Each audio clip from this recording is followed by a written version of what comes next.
ഒരു story telling ആയാലോ? അപ്പോൾ ഹലോ ഗൈസ്, അപ്പോൾ നമുക്ക് ഇന്നൊരു കഥ പറഞ്ഞാലോ? അപ്പോൾ ഗൈസ്, ഞാൻ ഇന്ന് നിങ്ങൾക്കൊരു കഥ പറഞ്ഞു തരാം.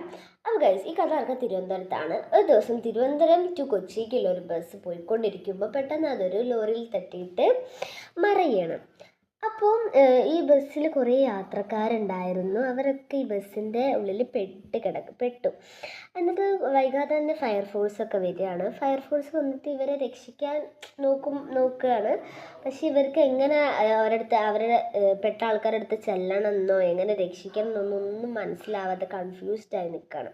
അപ്പോൾ പെട്ടെന്ന് ഒരു അപരിചിതൻ വന്നിട്ട് ഒരു പ്ലാൻ പറയുകയാണ് ഇവരുടെ അടുത്ത്.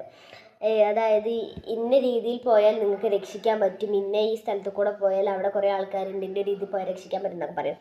അപ്പോൾ ഫയർഫോഴ്സ് എന്ത് കേൾക്കുമ്പോൾ ശരിയാണെന്ന് തോന്നുകയാണ്. ഫയർഫോഴ്സും ആ ഒരു രീതിയിൽ ട്രൈ ചെയ്ത് നോക്കുകയാണ്. അപ്പോൾ കുറേ ആൾക്കാർ രക്ഷിക്കാൻ പറ്റുന്നുണ്ട്, കൂടെ ഡ്രൈവറിനെയും. അപ്പോൾ ഈ ഡ്രൈവറിൻ്റെ ദേഹത്തു നിന്ന് കുറേ നല്ല ബ്ലീഡിങ് ഉണ്ടായിരുന്നു. പക്ഷേ ഡ്രൈവറിന് അങ്ങനെ പ്രത്യേകിച്ച് പ്രശ്നങ്ങളൊന്നും ഉണ്ടായിരുന്നില്ല. എന്നിട്ട് ഡ്രൈവർ പറയണം, ഈ ബസ്സിലൊരു കണ്ടക്ടർ ഉണ്ട്, ആ കണ്ടക്ടറിനെയും കൂടി രക്ഷിക്കണം എന്ന്. അങ്ങനെ ഇവർ കണ്ടക്ടറിനെ രക്ഷിക്കാൻ വേണ്ടി പോവുക. അപ്പോൾ നിങ്ങൾക്ക് ബാക്കി കേൾക്കണ്ടേ? അതിന് മുന്നേ ഈ വീഡിയോ ഇഷ്ടപ്പെട്ടാൽ സബ്സ്ക്രൈബ് ചെയ്യാം. നിങ്ങളുടെ വീട് ഇവിടെ തിരുവനന്തപുരത്താണെന്നുണ്ടെങ്കിൽ ലൈക്ക് ചെയ്യുക, കമൻറ്റ് ചെയ്യുക.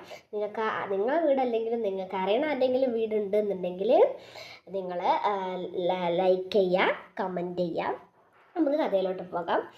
അപ്പോൾ ഈ ഫയർഫോഴ്സ് കണ്ടക്ടറിനെ രക്ഷിക്കാൻ വേണ്ടിയിട്ട് കണ്ടക്ടറെ അടുത്തോട്ട് പോയിട്ട് അദ്ദേഹത്തെ പൊക്കുമ്പോൾ കണ്ടക്ടറിൻ്റെ ഫേസ്, അതായത് മുഖം കണ്ടിട്ട് ഇവർ ശരിക്കും ഞെട്ടിപ്പോവാണ് ഗൈസ്. കാരണം എന്താണെന്ന് വെച്ചാൽ ഇവർക്ക് പ്ലാൻ പറഞ്ഞ ആ അപരിചിതനായിരുന്നു ഗൈസ് കണ്ടക്ടർ. അതായത് ആ കണ്ടക്ടർ ആക്സിഡൻറ്റ് നടന്ന അപ്പം തന്നെ മരിച്ചിട്ടുണ്ടായിരുന്നു. അതായത് ഈ ഫയർഫോഴ്സ് വരുന്നതിന് മുന്നേ തന്നെ മരിച്ചിട്ടുണ്ടായിരുന്നു.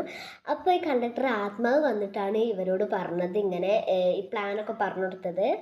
അപ്പോൾ നിങ്ങൾക്ക് ഈ കഥ കേട്ടിട്ട് എന്താണ് തോന്നിയത്? അപ്പോൾ കമൻറ്റ് ചെയ്യുക. ഇതൊരു നോർമലായിട്ടുള്ളൊരു ഭയങ്കര പേടിപ്പെടുത്തുന്ന പ്രേതകഥയൊന്നുമല്ല, നോർമലായിട്ടുള്ള കഥയാണ്. അപ്പോൾ ഈ വീഡിയോ ഇഷ്ടപ്പെട്ട ലൈക്ക് ചെയ്യുക, ഷെയർ ചെയ്യുക, സബ്സ്ക്രൈബ് ചെയ്യുക. ഇനി ഇങ്ങനത്തെ വീഡിയോസ് വേണമെന്നുണ്ടെങ്കിൽ നല്ല സപ്പോർട്ട് ചെയ്യുക, ലൈക്ക് ചെയ്യുക, ഷെയർ ചെയ്യുക, സബ്സ്ക്രൈബ് ചെയ്യുക. അപ്പോൾ ഇന്നത്തെ വീഡിയോ ഇത്രയേ ഉള്ളൂ. വേറെ വീഡിയോയിൽ കാണുന്നവരെ എല്ലാവർക്കും ബൈ, ടേക്ക് കെയർ.